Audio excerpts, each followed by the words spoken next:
Well, moving on now, the Russia-Ukraine war is witnessing a fresh escalation. The latest flashpoint comes from Moscow, where a Ukrainian drone attack has damaged a facility at the Moscow oil refinery owned by Russia's Gazprom Neft. The damaged plant is the biggest in the Moscow region. It processes 11.6 million tons of oil, producing 2.9 million tons of petrol and 3.2 million tons of diesel in 2024. The reports also indicate that the number of drone strikes on Russian refineries has doubled since the start of 2026. Ukrainian President Volodymyr Zelensky said that it was just a response to Russian strikes. In a post on X, the Ukrainian president said, and I quote him here, "This time the Moscow region felt the reach of Ukraine's long-range capabilities. An oil refinery was hit at a distance of 500 kilometers. I thank the warriors of the security service of Ukraine. Russia must be forced to end this war against our people, and this is just a response to Russian strikes and to the dragging out of a war that must be ended," unquote. Huge queues of motor vehicles were witnessed outside gas stations in the Donetsk region as it faces gasoline shortages, while drivers were seen waiting up to 3 hours at a handful of operating gas stations.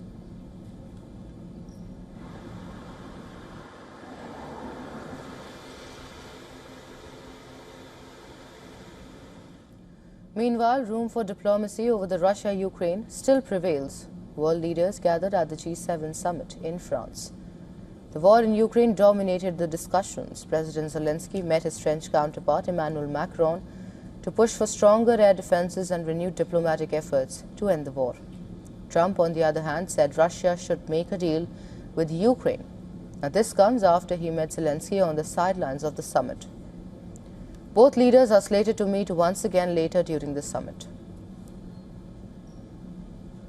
We have one, but we had a good meeting. I'm meeting him later on today. We had a very good meeting. Look, Russia should make a deal. Russia's lost tremendous amounts of people, and so has Ukraine.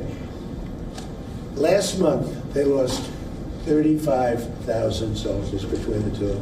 Think of it. This is on a monthly basis. They averaged 25,000 people. Meanwhile, Kremlin says that Putin hasn't received an invitation from Zelensky to meet at the G7 summit.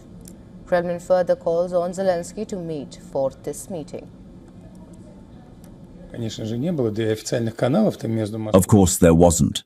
Besides, as you know, there aren't even any official channels between Moscow and Kyiv. There haven't been any. Furthermore, Putin has essentially said and proposed everything to Zelensky. It has been stated and repeated several times that if Zelensky is ready to talk responsibly and seriously, and the Kyiv regime knows well about what, he can always come to Moscow, where he will be received. As the war intensifies on both sides of the border, from sacred cathedrals in Kyiv to strategic energy infrastructure in Moscow, the conflict continues to expand in ground and in diplomacy.